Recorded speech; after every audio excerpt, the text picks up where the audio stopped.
Hey there, I'm Sarah Thompson, 32 years old and part of Thompson's Tools, our family's hardware store. It's been around forever, practically the heart of our small Midwest town. I've worked here since I could reach the cash register, learning everything there is to know about running the place. I always figured it would be mine someday. Sarah, can you check on that shipment of power tools? That's my dad, Robert. He's been teaching me the ropes since day one. On it, Dad, I reply, heading to the stockroom. As I count the boxes, a smile creeps onto my face. This store, it's more than just a place to work. It's our legacy. My little brother, Mike, though, that's a different story. While I'm here busting my butt, he's out chasing his latest big break. Just then Lisa, my best friend, pops in during her lunch break from the local paper. Hey Sarah, how's business? Same old, same old. How's the journalism world treating you? We chat for a bit until a familiar face walks in. David, my boyfriend and our most loyal customer. There's my favorite hardware expert, he grins, leaning against the counter. What can I do for you today, Mr. Contractor? I tease back. As we flirt, old Joe shuffles by, muttering something about young love.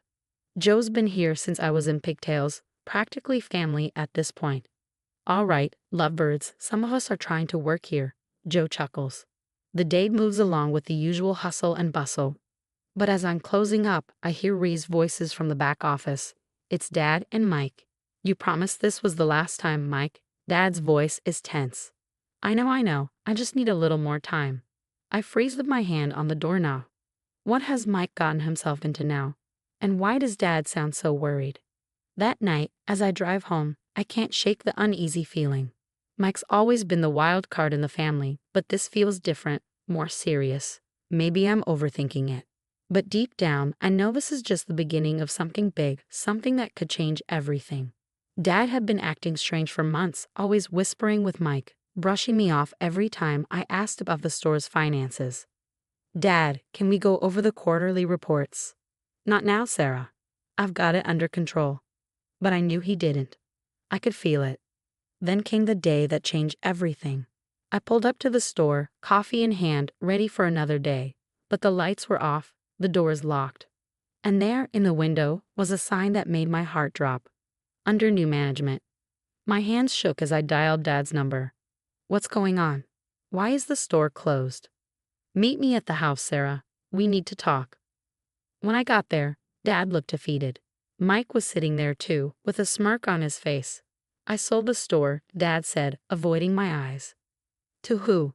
To me, Mike chimed in, grinning like the cat that swallowed the canary. For how much? I demanded, my voice shaking. Dad mumbled something under his breath. What was that? I asked, barely keeping it together. $1, he finally said. The room spun. $1. Are you kidding me? Mike needs a fresh start, Sarah. You're already successful. You don't need the store. I couldn't believe what I was hearing. I poured my life into that store. How could they do this? Tough break, sis, Mike shrugged. But hey, maybe you can come work for me now. I stormed out, tears blurring my vision. I ended up at Lisa's place, sobbing on her couch. He sold it to Mike for $1. I hiccuped. Lisa was in shock. I don't get it. Why would he do this? I whispered. Lisa's journalist instincts kicked in. Something's not adding up. Give me a few days. I'll dig around. The next day, I met David for lunch. He was furious when I told him what had happened. This isn't right, Sarah. There's got to be more to the story. I know, but what can I do? It's done, I said, feeling defeated. A few days later, Lisa called me, her voice urgent. Sarah, you need to hear this. I've been asking around. Mike's in deep with some gambling debts, dangerous people kind of debts. Suddenly, everything clicked. Dad hadn't sold the store to help Mike start fresh. He'd done it to bail him out. Looks that way, Lisa continued. He probably thought he was protecting him. Mike? I felt sick. Our family legacy traded away to cover Mike's mistakes. I couldn't let this stand. Determined, I marched down to the store, ready to confront Mike. There he was, lounging at my old desk with his feet up like he owned the place. Well, technically, he did. Well, he sneered, come to beg for your job back. You're unbelievable, I snapped. How could you take advantage of Dad like this? Mike leaned forward, a smug grin plastered on his face. Look, sis, I'm in charge now. You're not welcome here anymore. So why don't you just run along? I was about to fire back when my phone rang. It was Joe, his voice shaky. Sarah, it's Joe. I've been fired. Mike's letting all the long-timers go. Says we're too expensive. It felt like someone had punched me in the gut. This wasn't just about me anymore. Mike was tearing apart everything we had built. As I stormed out of the store, I made a promise to myself. This wasn't over, not by a long shot. Mike might think he'd won, but he had no idea what was coming. I was going to fight for Thompson's tools. For Joe, for everything our family had worked so hard to create. And I wasn't going to rest until justice was served. Lisa and I began digging, gathering any information we could.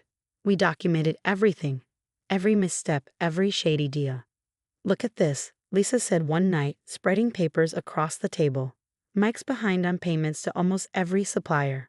And check out these customer complaints, I added, scrolling through my phone. The quality has gone downhill fast. Watching the store I loved crumble from the inside out was unbearable. But I had to stay focused. David was a huge help too, spreading the word in his circles. I told the guys at the site about Mike's unreliability. David said, "Word's getting around fast." Joe, now on the outside, had become our inside man, keeping us updated on Mike's day-to-day screw-ups. "He's clueless, Sarah. Can't even work the register right," Joe reported one night. Then, out of the blue, Dad called. "Sarah, can we talk?" I made a mistake. We met at a diner. Dad looked rough, like he hadn't slept in weeks. "I'm sorry, Sarah. I thought I was helping Mike, but maybe we can work together to fix this." I stared at him, disbelief bubbling up inside. "Fix this? You sold our family legacy for $1, Dad. $1? It's too late for sorry." I stormed out, fury and hurt waging war inside me. But I didn't have time to dwell on it. Later that night, Joe called again, panic in his voice. "Sarah, you've got to get down here. Mike's selling off inventory for pennies on the dollar. Your dad's helping him." My heart raced as I sped to the store. When I arrived, there they were, Dad and Mike, loading up a truck with our best stock. "What the hell do you think you're doing?" I shouted. Mike spun around, caught red-handed. "Mind your own business, Sarah." "This is my business. You're destroying everything we built." Dad stepped in, pleading. "Sarah, please, Mike needs the money. We're just trying to." "To what?" "Ruin everything." "Congratulations. You've succeeded." Years of pent-up resentment and betrayal came pouring out. We yelled, we cried, we accused. It was ugly, but it was necessary. As I left that night, I knew things would never be the same. But I also knew what I had to do next. The following morning, I met with Lisa. "It's time," I said firmly. "Let's go public." We gathered our evidence and took it to the local business association, exposing Mike's mismanagement and Dad's unethical practices. The town erupted in outrage. "I can't believe it," exclaimed Mrs. Johnson, one of our longtime customers. "I won't be shopping there anymore." That's when things really spiraled out of control. One of Mike's gambling buddies, tired of waiting for payment, went to the cops.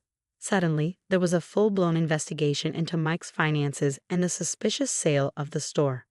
Mike panicked and tried to sell the store, but nobody would touch it. The bank froze his accounts, leaving him trapped. Amid all this chaos, Dad suffered a heart attack. It wasn't major, but it was a wake-up call. When I visited him in the hospital, he looked frail. "Sarah," he said, his voice weak, "I'm so sorry for everything. I know it doesn't fix anything, but I was wrong." I wasn't ready to forgive him yet, but I listened. It was a start. Then came the bombshell. Our lawyer, Mr. Peters, called me. "Sarah, Mike's activities have voided the original sale. Legally, the store is yours." I could hardly believe it. The next day, I went to the store, and there was old Joe, grinning from ear to ear. "Boss," he said, handing me the keys. "Welcome home." The following months were a whirlwind. I rehired Joe and the others, working day and night to rebuild our reputation. Slowly but surely, customers started to return. Mike, on the other hand, was facing jail time for fraud and unpaid debts. Dad moved away to live with my aunt, giving me the space I needed to find my footing. Standing behind the counter of Thompson's Tools, I felt a sense of peace I hadn't known in months. David walked in, kissing me gently. "How's my favorite hardware store owner?" he asked with a smile. Lisa popped in next, ready for our lunch date. Old Joe shuffled by, muttering something about young folks and their lunch breaks. I looked around at my little family, not bound by blood, but by choice. We'd been through hell, but we'd come out stronger. The store wasn't just a business anymore. It was a symbol of what we could overcome together. As I flipped the open sign, I knew one thing for sure. Whoever came next, we were ready for it. And that's the end of my story, folks.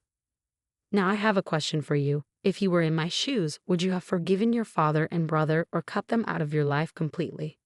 What do you think is the right balance between family loyalty and self-respect? Share your thoughts in the comments below. Your opinions matter, and I'd love to hear from you. If you enjoyed this story, don't forget to hit that like button and subscribe for more real-life drama and lessons learned the hard way. Thanks for listening.